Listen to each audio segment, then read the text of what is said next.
DILG, kinonfirm na ba? Mamaya ibibigay ko sa inyo yung kwento, mga kababayan. Unahin ko muna itong pinapakalat na kwento ni Pulong mismo.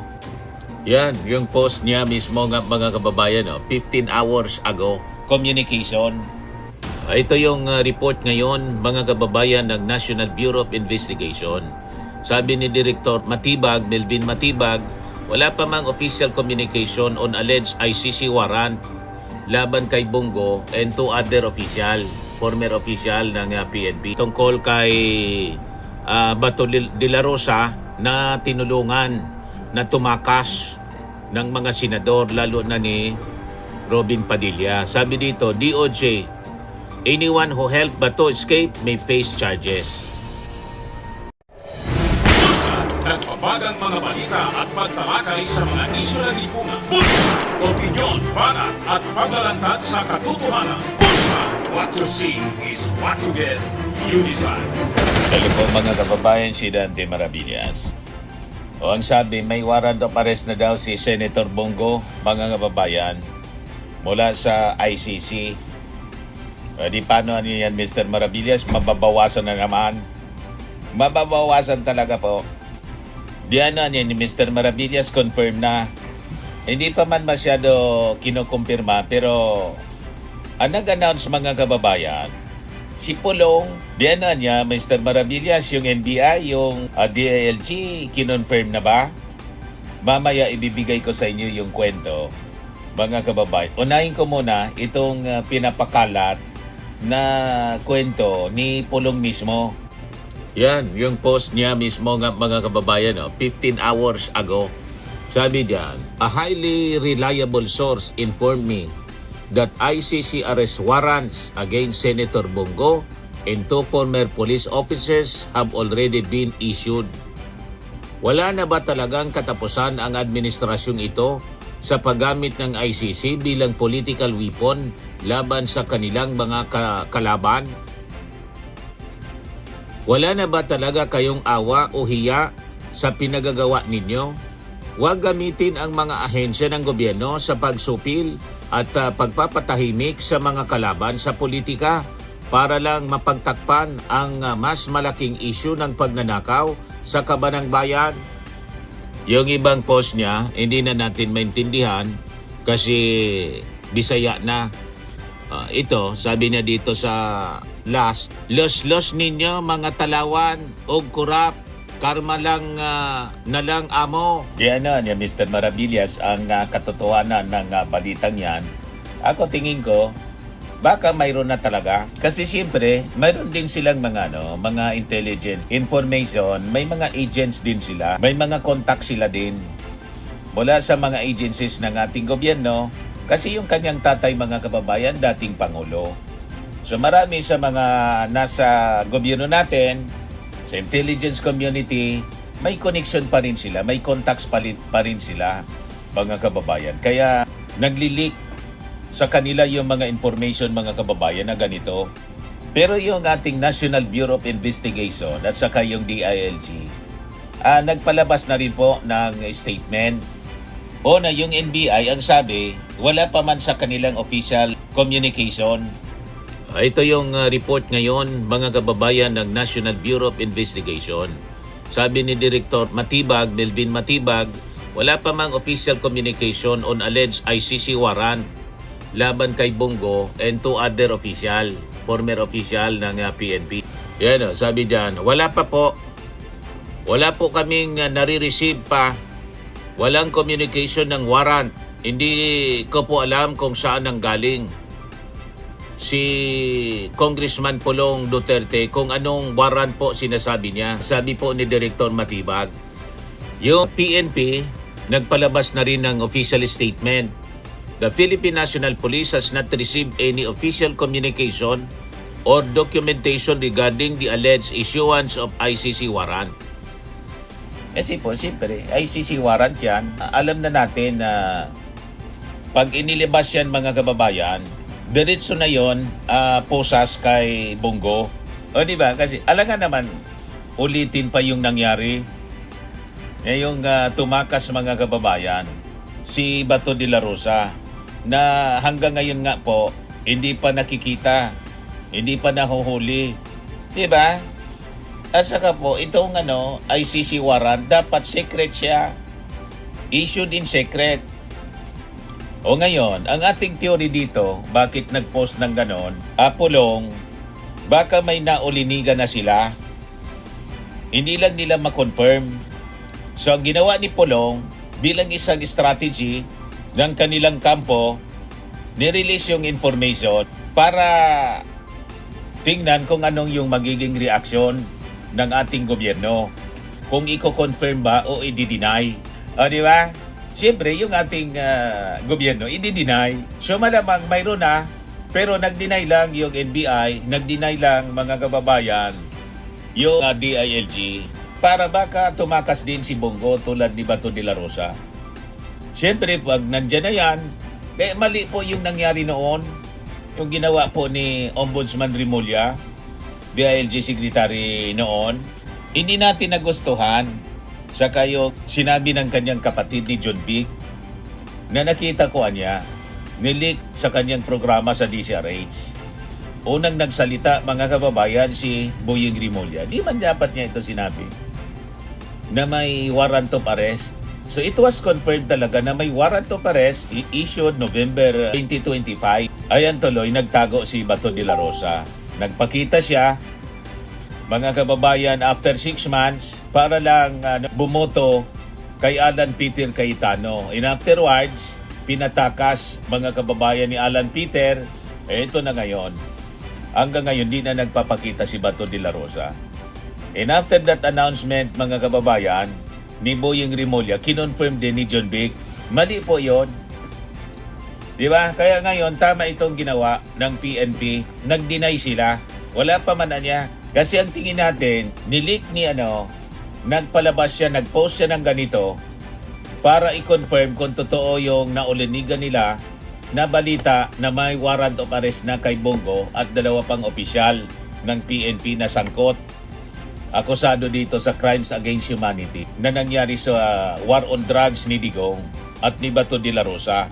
Kasi ang dapat, kung mayroon na sila na warrant of arrest, then i-surveillance na nila kung nasaan ngayon si Bongo. 'Di ba? At kung nasa Senado si Bongo, edi serve na nila sa Senado.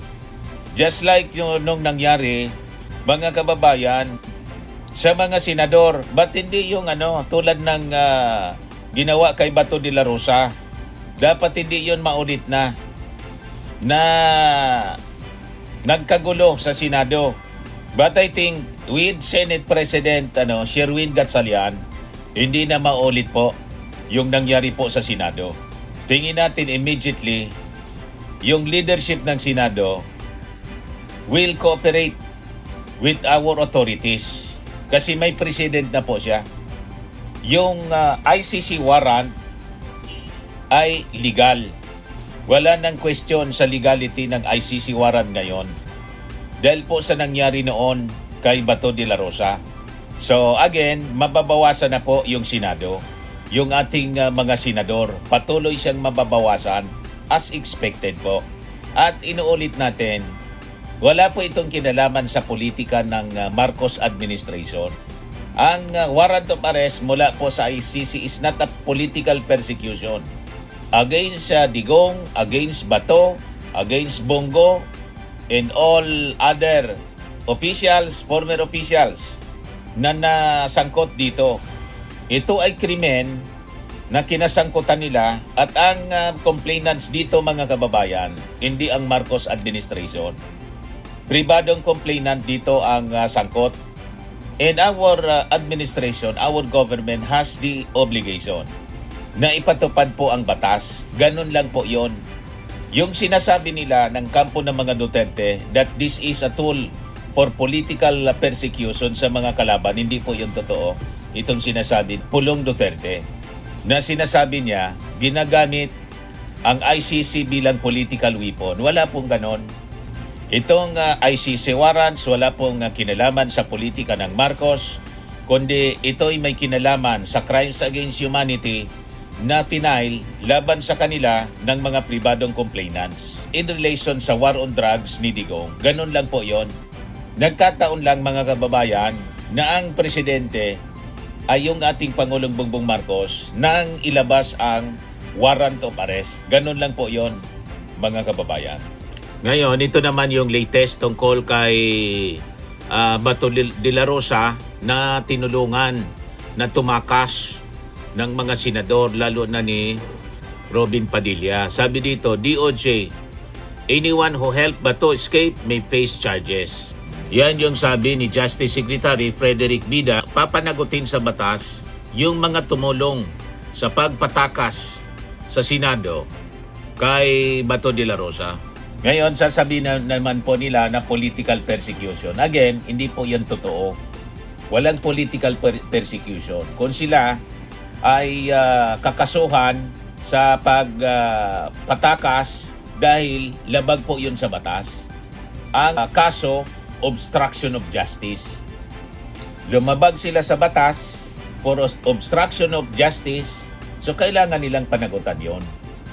Yun lang yan mga kababayan. Huwag kayo maniwala sa kanilang mga propaganda kasi puro kasinungalingan yung kanilang mga sinasabi. Ang gustong mangyari nila, lumabag sa batas, huwag lang panagutin.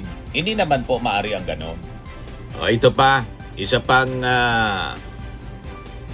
kwento dito. NBI magsasampa ng kasong qualified human trafficking laban kay Mike Defensor. Sabi dito, nakatakdang magsampa na ang National Bureau of Investigation ng qualified human trafficking charges laban kay dating Congressman Mike Defensor kaugnay ng ni-raid na KTV bar sa Pasig City. Ayon kay NBI Director Melvin Matibag, posibleng maisampa ang kaso bukas o sa Lunes. Sinabi ng NBI na kompleto na ang ebidensya at kasama umano si Defensor sa mga sangkot batay sa kanilang investigasyon. Dagdag pa ni Matibag na ang kasong isasampa ay non-bailable o walang piyansa. Kung non-bailable, ibig sabihin makukulong itong si Mike Defensor, pati yung kanyang asawa at anak. Again, wala siyang relasyon sa politika. May relasyon siya doon sa ni-raid. May nagsumbong na yung KTV bar niya sangkot sa human trafficking. Tama po. Kasi siguradong gano'n ang mga depensa nila na pinopolitika kasi nagsasalita sila laban sa Marcos administration tungkol sa flood control. Wala man pong relasyon yan doon. May nagreklamo, may complainant at nailigtas yung ilan ba yon? 59 yata na mga kababaihan, mga minors. So kailangang sagutin nila sa korte itong mga kasong kanilang kinakaharap. Tama po. Panagutan nila sa batas yung kanilang violation sa batas. Yun man lang, mga kababayan. Kung hindi sana sila gumawa ng masama, di wala silang problema. Gumawa sila ng masama, lumabag sa batas, managot sila sa batas. Ganun lang po yan. Huwag yung puro politika ang sinasabi. O yan lang po mga kababayan yung ating short video ngayon. Swimming and lifting cream, pinapahid po sa mga pulses in affected area. Mainam po sa paninigas ng mga kaso-kasuan. Ito naman po, Automax Radiant Serum. Sa mukha naman yung application, anti-aging po siya. You will look 10 years younger than your age. Sa mga cancer patients naman po, baka lang gusto ninyo itong itry. Neng siya red mixed fruit drink. Hindi mo po siya gamot, food supplement siya. Kaya lang, gawa siya mga kababayan sa goji berry. Yung goji berry may anti-cancer properties. O ngayon, yung mga inquiries ninyo, dumiritso na lang kayo sa aming messenger sa Facebook para masagot namin agad. Ayos pa? Ayos na ayos niya, Mr. Maravilla. Sa mga naghanap po ng malinis and spacious fitness gym, pumunta lang po kayo sa aming Colossal Fitness Gym. May Grab car rental din po kami.